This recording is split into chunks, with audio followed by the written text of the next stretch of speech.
So I would like to invite our very first panel.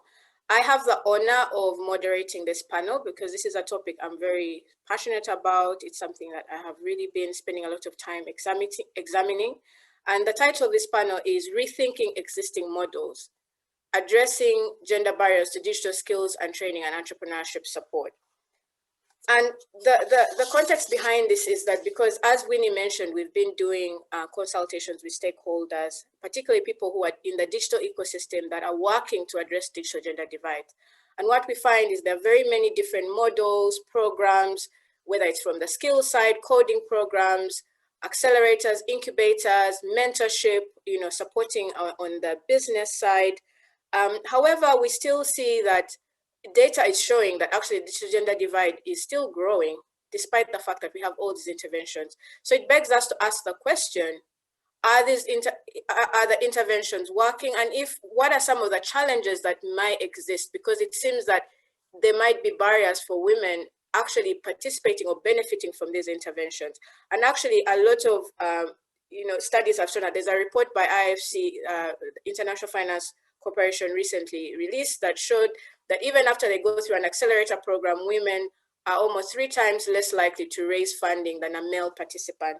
And also from our conversations with stakeholders, a lot of them talked about maybe not being able to get women to apply, or that women may drop out of the programs and not complete them. So this is what we really want to delve into with my panelists today. They are all people that are working in the digital equality space, helping to accelerate skills for entrepreneurship, for technology, for women and girls, and they have a lot of experience and can help us really unravel this to get to the bottom of some of these issues and understand how we can map our way forward. So I would like to take this time to, we'll bring up our panelists on the screen. This might take us a few seconds, so please bear with us. But our first panelist is Marianne Karamaji from Uganda. So we'll just spotlight Marianne. Marianne, are you there? Yes, I am. Okay, so we can't spotlight you because your video is not on, but I assume that's because the connectivity is not that great. Yes, the connectivity is not that great, but let me try and get it back on. Okay. Favor as well, could you turn on your video? So then we can spotlight you. Yeah. And Gideon, are you there? Perfect. I'm here. And you're spotlighted. Marianne, any luck with that video? No worries if not, we will just have to make it work.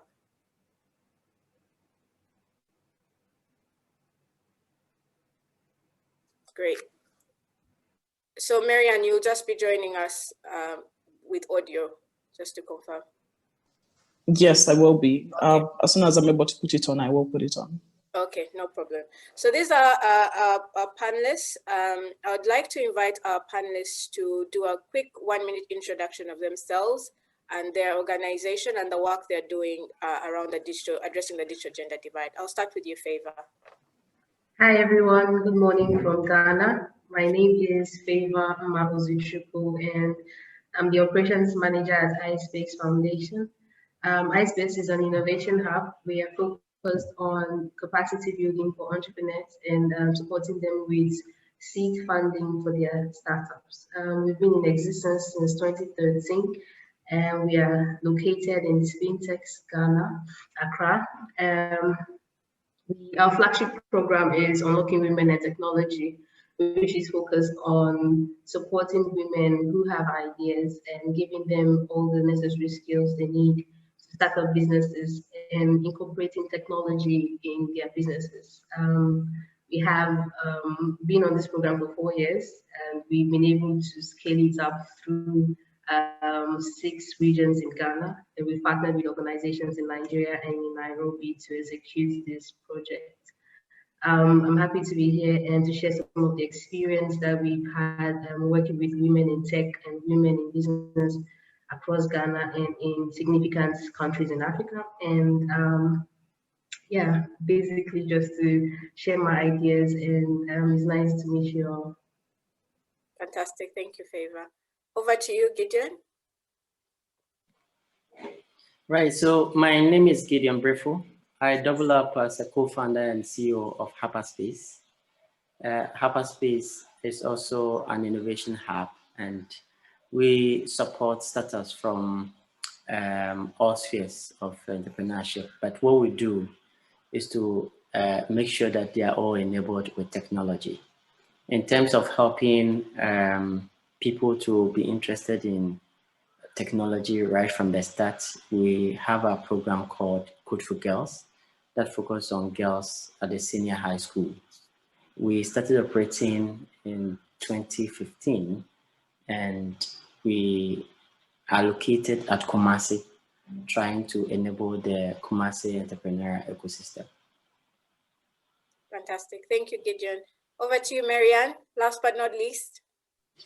I'm Marianne Karamadi from Silver Bolt, Uganda. We are an organization that focuses on educating and inspiring youth to follow careers in science and engineering. We also do help the graduates to ably join the workforce, and we have a small creative space that supports innovators, especially with the rapid prototyping. We mainly do this through interactive and engaging educational activities, but not neglecting the inspiration side from science, technology, engineering, and math. Fantastic. Welcome, Marianne. So my first question is directed to Favor and Gideon. So you've mentioned you run a number of programs focused on supporting women and girls with digital skills and digital entrepreneurship. From your experience, have you seen any of these barriers that I mentioned earlier that women and girls may face challenges actually participating in the program? So the programs are there, but they may not either apply, or if they go through the program, they may not fully complete, or if they complete, they may not fully get the full benefits out of it. So could you shed a bit of light on some of these issues around the barriers and challenges for women and girls participating in digital programs? Maybe I'll kick off with Marianne this time. I'll kick off with Gideon this time. Okay, so the male leading the discussion, the female participation. Now, in my experience dealing with women participating in ICT or technology, I think the barriers have predominantly been perceptions. Sometimes it's really cultural. In Ghana, when kids are being raised in the same household, the parents might buy computing gadgets for the male, but they will buy dolls for the lady. So right from infancy, it looks like the roles are defined by how they are raised up, and these perceptions are kept all across board. Now, ICT, like it is everywhere around the world, is viewed to be masculine. Anything engineering, ICT, technology is masculine. So now, when people venture into those fields, sometimes I think they feel a bit odd. So the model we have used over the years is to try to separate the learning of ICT. We segregate it. You know, the males are together studying their own thing, and then the females studying that. But maybe later when we are talking about the models, we'll realize that this has also been problematic, because we are saying that they should come together and be equal, have equal access. Now, the moment we begin to separate them, then the barrier still remains in their world. Favor mentioned that they were able to extend their program to other regions. In Kumasi, they work with us. One of the ladies that participated in that program, later when I asked her, what have you been doing with the knowledge that you gained from the project? I'm like, what will I do with it? I think I just went through it. So even though now we are talking about female participation in ICT projects and learning, those that participate, some of them, this time moving away from the culture of the people, by themselves, they don't see themselves taking roles in ICT.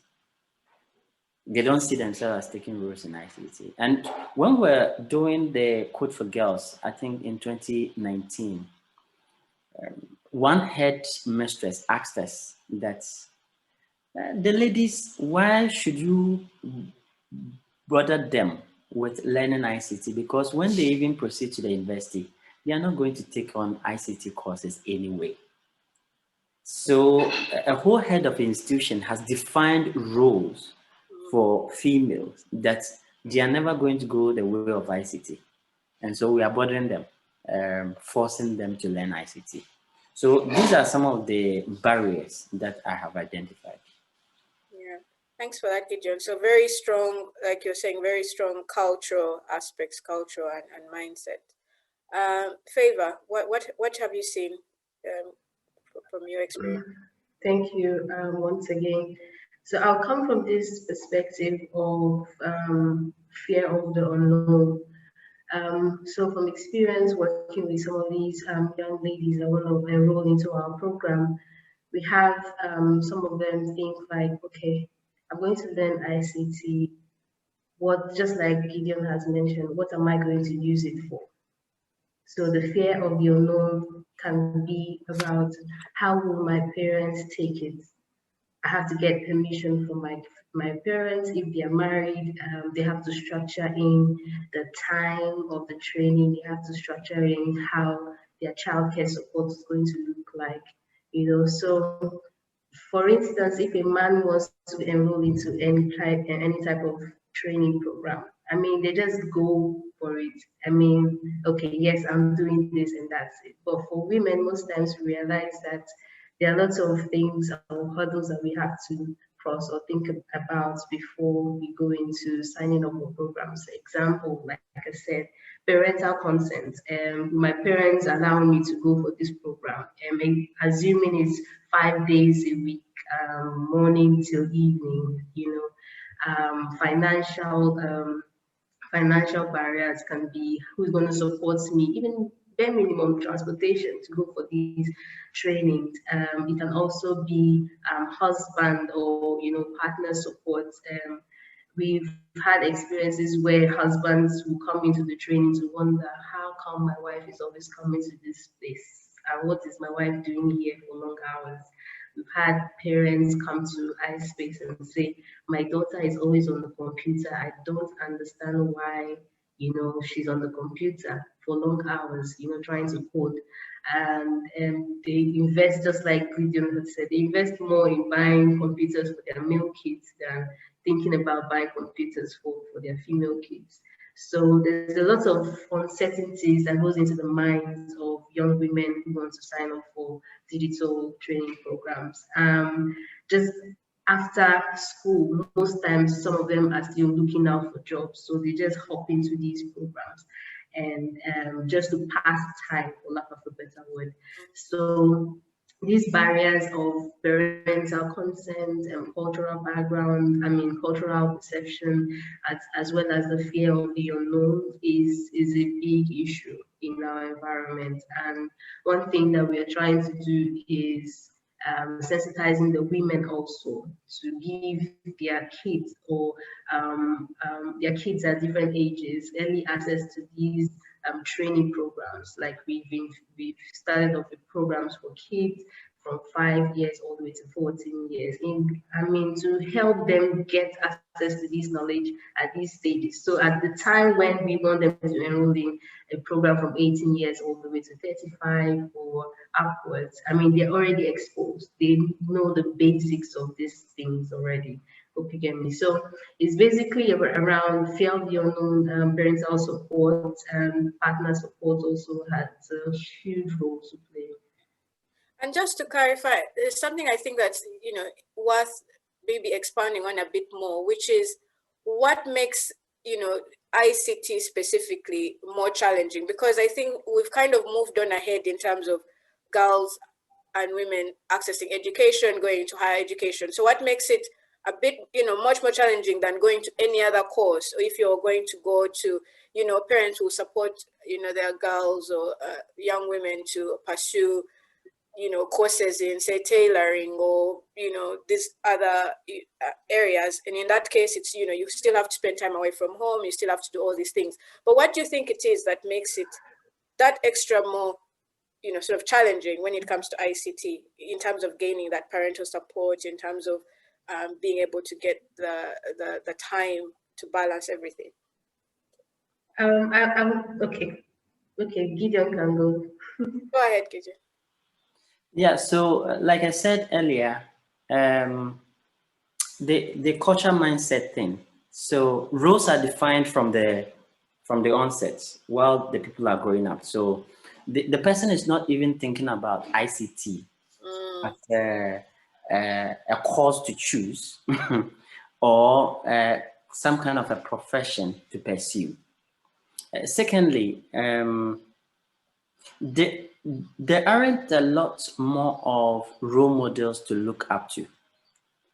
Usually the courses you choose depends on who you want to become and the person you are looking up to. But there aren't a lot of women in ICT roles to look up to. So the person that young lady want to become is doing something different, and so that becomes the passion that they develop. Now, a bigger challenge is with the people who teach ICT themselves. Usually, we have a closed mindset.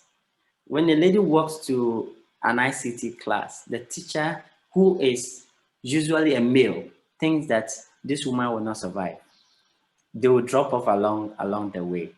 So even the kind of reception they receive in that environment does not encourage that person to continue. And that's why we see a lot of people dropping off. Yeah. Because they Do don't you get have it. anything to add to that? I had a conversation with a young girl in one of the schools that we had this program, and she said, I don't like ICT because all the female ICT people I know, they don't look nice. And it gives you the feedback like, oh my God, what's happening? Why can't you still be fancy? Why can't you look fancy and be in ICT as a young woman?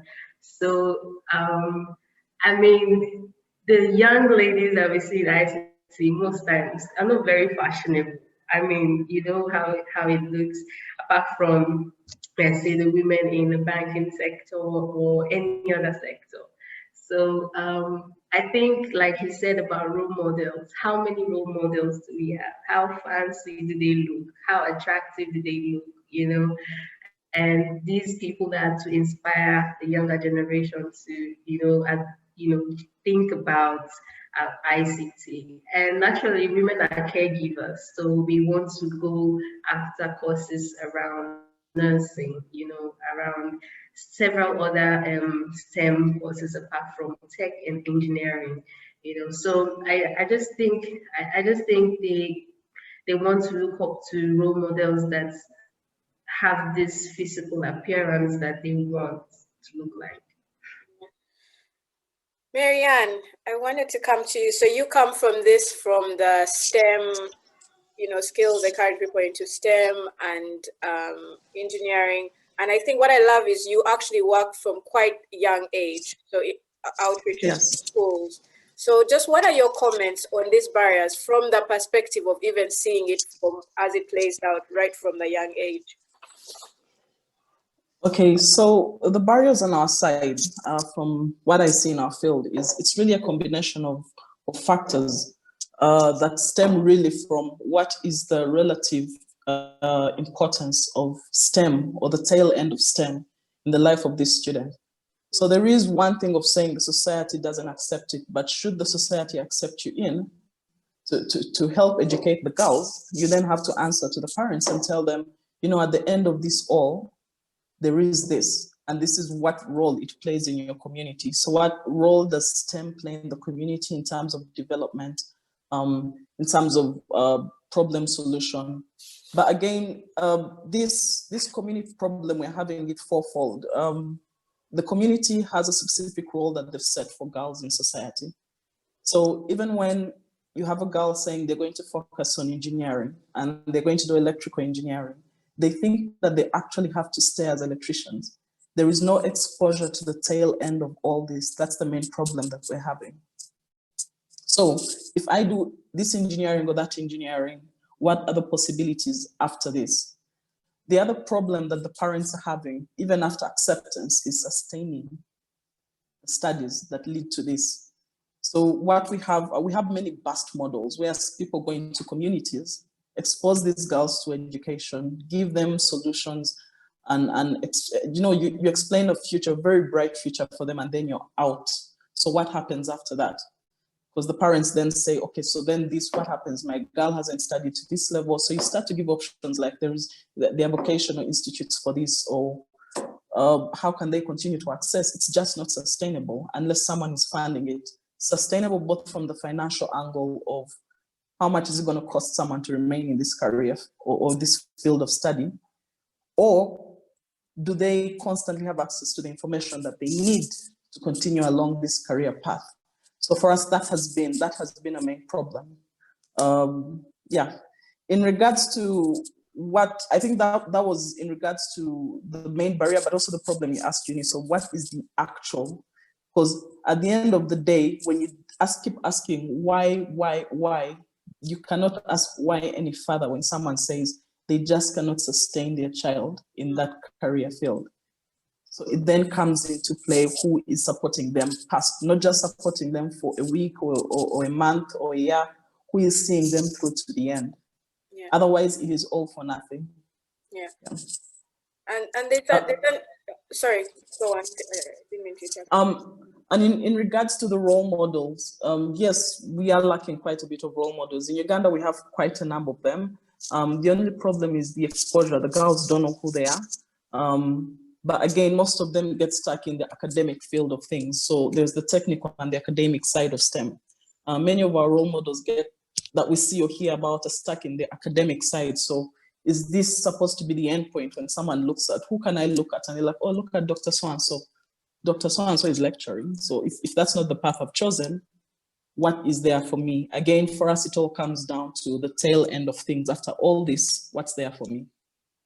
And I know it's really interesting because there's reading about Silver Bolt and the work that you're doing. There's a lot of work you're doing around making STEM, making engineering relevant for local communities and for local problems. Because I think that's exactly what you're saying, is that there is this disconnect between how is this going to help us? I know that a doctor is going to help us, yes. help with healthcare. So I think, just talk a little bit about the work you're doing to do that, to make STEM relevant for local communities. Okay, so the first challenge we faced, just to give a better background, is the girls have different backgrounds, both community-wise, socially, even lifestyle. So the first thing we did was to create an array of entry points. We have various entry points into this program. It's not that you have to start from this level and go here or go there. In effect, we have a solution for any community with face. Now, when you go into these communities, you can start with the application and tell them, you know what, this is what science is about. These are the concepts you're facing. This is the practical bit, which is what a lot of people are pushing now, the practical side of the sciences. But when you twist it just a little, if you could just turn that box a little to show them that this is not just a natural science that you're studying. This is what the natural sciences are to you as an individual and to you as a community. This is how you use sciences. This is how you interact with sciences on a daily. We have found that method gives the kids more inspiration, or they gain much more interest in it. So something as simple as, do you know that the traffic lights, how do the traffic lights work? Instead of talking about electricity from a totally different, or unrelated point of view for them, and talking about circuits and artificial intelligence from a totally different, things that they don't relate to. So you go to communities and you need to structure the plans or the lessons you're passing on based on those communities. If it means making it based on agriculture, you have to switch it to that. So that's essentially how we do it. We have many entry points, but we also have an array of a variety of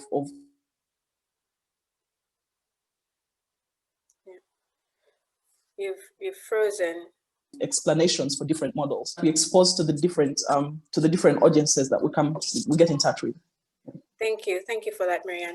Gideon, I wanted to go back to you because you mentioned something that preempted our next discussion, which is the existing models. So, you know, a lot of what I've seen in my work in sort of in the Africa tech digital space is we have certain ways of doing things. You run an accelerator program. This is how you do it. You run an incubator. You know, there's code, you know, and a lot of these models, we've kind of either adopted them from elsewhere. We've seen them working elsewhere. So my question is, have you observed how some of these models that we use as the way we take for granted as the way of passing on digital skills, as a way of passing on digital entrepreneurship skills, do you think they in some ways contribute to some of the barriers? And can we rethink what have you done in your organization in trying to rethink them and kind of try and make them much more relevant to the local, just like Marianne was talking about how they've kind of turned STEM curricula into local relevance. What have you seen from your work? Yes, so it's interesting that we just borrowed models and they are not working, but I think maybe because most of the ESOs also write for funding, and our funders are from an ecosystem that understand that model. We also just go that way, right? And then we implement it. So it's like people just pass through. Like Marianne was saying, people don't get to see the end game. So they go through a boot camp, they go through incubation, there's an accelerator program, and mostly in Africa, we are not even able to give them that much funding to bring their products to the markets. I think usually the best people get to is the MVP. They have the product, it's sitting there. It doesn't get to the market. So then people lose interest. Why should I spend time to be involved in this? And sometimes the trainers themselves are also close-minded. But I think what best works is to make people have a feel of the end game. So if we structure the program such that while the people come to partake in that project, they work on the project and have a feel of whatever we want them to achieve. It makes it easier. So for instance, there are some people that we brought in and they were working with us while going through the program. So they could see the practicality of what they are learning. It's not only about lecturing. And these people develop that interest. They are still at the university pursuing, one is doing an engineering course, I think electrical engineering. One is doing computer science. And they are still working with us. So as they proceed,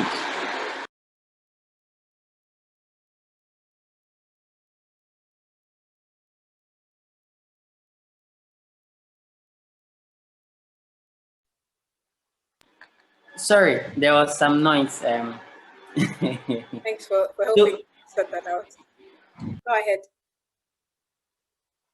All right, maybe Gideon, had you finished your comment? Or No, so yes, what I'm saying is that we have tried a way of getting the people to work actually on live projects while they are in the program, and that has actually kept those people in the ICT field. But majority of those that came through our programs that were just come acquire some knowledge, interact with people in that field, and go back home and work on projects in ICT or engineering fields. We have not had a lot of successes there. yeah. But the few that were able to be placed in some kind of jobs relating to the program that they were undertaking, they were able to follow that through. And there's a good example in Ghana here. There's one lady that started a program called Developers in Vogue. She works with only ladies, and then she has a placement for them while they are on the projects. And most of these ladies have taken up jobs in ICT. I think recently I even read that there's one that is working with Microsoft in the US. So I think that the models should be tuned to that, towards that people do not just go. Of course, engineer STEM is practical.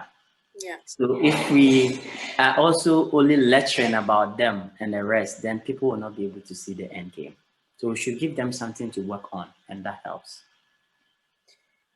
Favor, I wanted to come over to you. What have you seen as some of the ways that maybe our existing models that we are using and taking for granted might add to these barriers, and how are you addressing them and tailoring your programs to kind of meet those gaps? Okay. Thank you. So practically what we have done with Unlocking Women and Technology is to recruit women who have ideas. In the first year, we started off with recruiting only ideas. And then we learned that, it takes a longer time to develop those ideas and then build technology around those ideas. So the existing model for us is we pair them up. We have like three arms of the program, where one is learning business, another is learning tech, another is learning creative design. So at the end of the program, the idea is there is a speed dating process where those in tech and those in the creative arm of the sessions of the trainings, merge with the business people to develop a startup. And then they go and pitch for funding and execute like an ideal project. So the end goal is that these ideas are going to be sustainable on the market. And then the skills of learned during the program is put into practice. So at least at the end of the program, you are building a website for that business partner that you found on the program, or you are designing, marketing materials for that business idea. So it's not something that's by force. We give them the opportunity to develop these startups right from the onset of the program. They make friends, they know each other in the span of 6 months. There are natural, relationships that are being built. So that's how we've been on the program, and I would say that we have a huge number of success stories from people who met on the program and who have startups that are still in business and who are still grinding. Yes, of course. But it's a step in the right direction. And one model that is something that we've learned over the years is follow-ups. The follow-up, most times projects like this people go to school, they train kids and blah, blah, blah. It doesn't really, there's no feedback, there's no follow-up.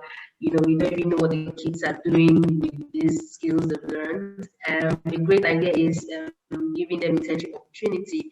Another is also going back to revisit those institutions, those people that you've trained before, to see how best that they need any other add-on skills to, advance in the skills they've already learned. We started UWAT in 2016.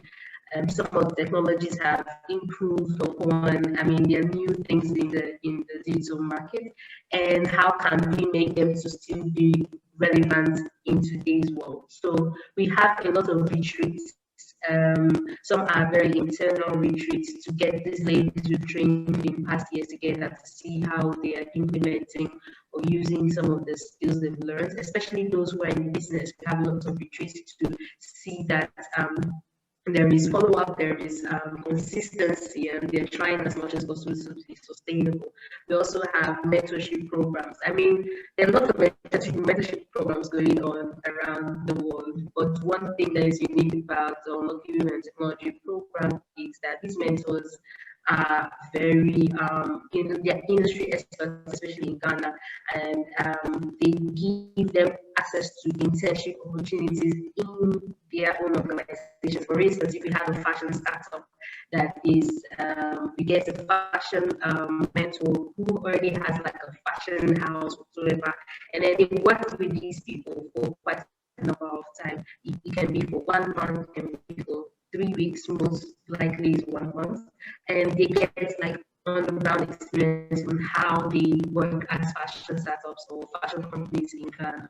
You know, there are some things that are told in the classroom, and there's some things that you must see on the field before you get access to that information. So, mentorship, follow-ups, as well as getting them to have like an end goal, like Gideon said, is a good model that will work. Another thing that we have done that has been successful is carving out the kids program, meaning that a lot of these women don't apply for programs because they don't know how to handle their kids. You know, some of them like, oh, can I bring my 3-year-old child? Can I bring my 1-month-old child? Kind of thing. So we give the opportunity for them to come with their kids, and then we engage their kids in technology, so they don't just waste the 3 hours or 4-hour sessions that they're having at Hackspace. And the interesting part of it is that these kids now sometimes help their mothers in website development. So we have lots of scenarios where, like, hey, mom, like this code is not working, kind of thing. So it helps that relationship, mother and child relationship, to continue apart from just the house, environment. So engaging their kids is also a great way to support these women to continue and to stay in the program. Childcare support whatsoever it can be, might not be coding, it can be leadership skills, it can be any other training that you can give to their kids, so they feel like there is a full package for them. Fantastic. Thank you, Favor. And I think for me, the key thing that's come out from all the speakers is that end game, the end goal, and really tailoring to the local needs. You know, like we said, we might take a model from somewhere, you see the accelerator there, it ends in funding. If there's no funding here, how do you make that relevant? How do you make sure they're working on a business or something that's building locally? You know, Favor mentioned similarly, taking into account what are the needs of women. If it's childcare, how can you support that and engage the children as well? And Marianne similarly touched on making STEM, making engineering relevant for local needs. So I think that localization and that end goal as we design programs has really stood out for me from all the speakers. We would like to open up for questions very soon. If you have a question, please start to type them into the chat box so we can start to address those. As we do that, as we warm up and as we think of our questions and type them into the chat, I have a quick poll for us. And I wanted to ask us, we are living in the time of COVID, and we've been talking about with the panelists around systems and practices that can make the digital economy more inclusive. Do you think that the COVID pandemic at the moment provides an opportunity for us to rebuild better? It's broken the old systems and it's a chance for us to build better? Or do you think it's taken us a huge step backwards in digital inclusion? I would love to hear your thoughts from the audience. So we'll just give a few more seconds. And once again, if you have a question, please type that into the chat box. So it sounds like overall, most of our audience is very positive. I will end the poll I'll give it just 2 more seconds. And I will now share the results. So it's really exciting to see that a lot of people are quite positive and believe that actually the pandemic has created an opportunity for us to build better. So that is, we have quite an optimistic audience today, which is really good to know. So I'll just start to take a few questions for our panelists. The first question is from Dawn, who says, great information here. I would like to feature this information and promote what you're doing. Could you please share the contacts from the speakers? That is a great comment. This is exactly what we want to see happening here. This is a space that we want to create to promote digital inclusion. as I wait for more questions to come through, and as people share their contacts, I had another question for our panelists today, which is, what do you think, what needs to happen, really? What do you think needs to happen to really, for the digital divide to be addressed effectively and that change, particularly in light of the current issues with the COVID pandemic? We've seen women have businesses more impacted, losing their jobs or having to stay home to do homeschooling and childcare.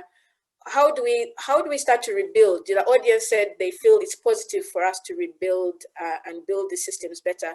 And Marianne, I wanted to start with you from the education system front. What do you think needs to happen for this to all change, to create a future where girls feel free and women feel free to pursue technology, and they feel they belong, and they feel that it is a valuable contribution to their society? Yeah.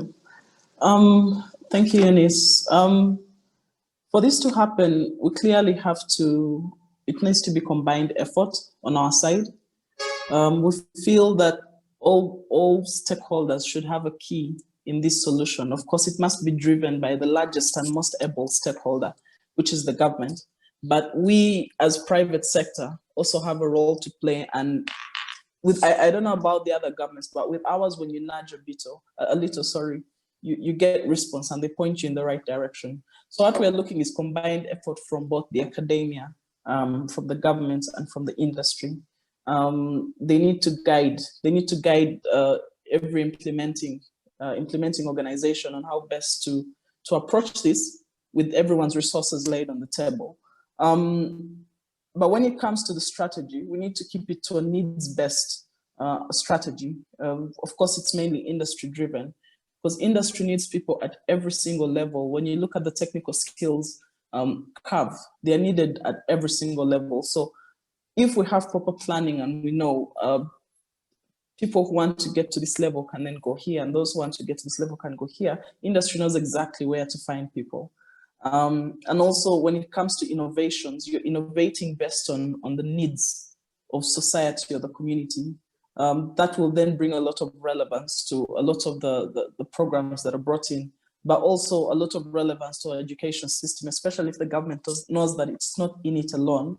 Private sector is playing a strong role in this, because we know, and it has been proved time immemorial, that private sector acts much faster than the government does. So the plan is to get going and be pointed in the right direction. And when the government finally catches up, they then jump on board. And when it comes to execution, we need strictly evidence-based execution models, not execution models with ideas that are coming from the stars. When something is evidence-based, it suddenly puts the knowledge within application reach. It must be within reach of the person's capabilities. So it doesn't help to say, let's innovate and start up this application. And the person wants to implement it, but the society it's being implemented in is just not possible. Can the innovations then be pointed in the right direction, coming from a needs-based model? But also very important is continuous access to knowledge, irrespective of the way it is given, especially now that we're having a general lockdown and people are not able to interact with their tutors or the school system. What are the optional models of dispersing information and ensuring that these people remain on the right track? Because trust me, once they fall off, if someone is studying and they stop and go and try a saloon business and they make some money, you are not getting them back. Or getting them back is just a hassle. So we need to stop the break in education. It needs to be continuous. So encouraging more programs that are going on ground, encouraging more programs that can give these ladies access to the equipment needed to continue the education. Home-based education is very vital, not just education from the schools, because supplemental is what keeps them going. The education is what they need to get the papers, to get into the job market, or to be heard, or to be listened to. But the supplemental education is what keeps these girls going. So that too needs to be addressed. Fantastic. Thank you, Marianne. And in the You're few welcome. minutes we have left, Gideon, first of all, there's a question for you. Somebody from the Savannah region in Ghana, Damongo, would like to know how can they help promote and encourage ICT learning with girls. I don't know if you have any collaboration opportunities there for them that you could talk about, but just wanted you to also wrap up in 1 minute and say, what do you think needs to happen for this to really change, just overall, to change the status quo? All right. So the one in Damango, there are ICT hubs there. I've put my contact there. So if you can contact, I'll connect you with the ICT hubs that can support you.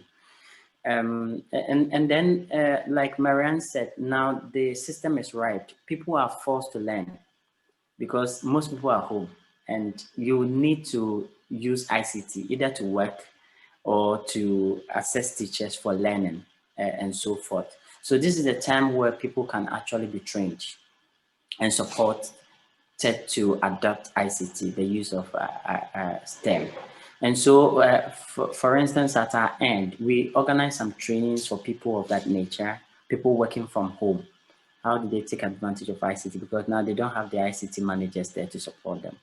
And parents, we also believe need training because they need to support their kids at home to do this online learning. And so this is the right time to help all and sundry to adopt the use of ICT, and then especially women who at first might have simply relied on their male counterparts to help them. But now there is no such support because everybody is keeping safe at home. And so with the innovation hubs, what we need to do is just to take our face-to-face kind of trainings to online so that more people can benefit. It's also an opportunity for us to expand participation because not everybody can move to the physical site, but with online, most people who have access can be there. So yes, I agree with the participants that this is the right time to really promote ICT and help people to adapt it. Fantastic. Thank you, Gideon. Favor, I don't know if you're there to say a quick word to close. We literally are out of time, but just wanted to hear your voice and what you see, what's needed for this future to happen, this digital equal future. Yeah, thank you. I think there has to be a conscious effort from all stakeholders. I mean, conscious effort from parents, family. There has to be some sort of collaboration with telcos to ensure that data is affordable and is accessible in every nook and cranny in Ghana and all over the world. I think that the government also has to, incorporate some sort of, allowances for these teachers and these federal schools so that they can boost up their ICT sectors or boost up their ICT departments. The teachers need training as well. The principals also need training as well. So there has to be, everybody has to collaborate to ensure that we're not lagging behind. There is full cooperation from everyone to ensure that our kids and they getting access to these digital tools to keep learning, as well as staying safe in their homes or wherever they are. Fantastic. Thank you so much. Thank you so much.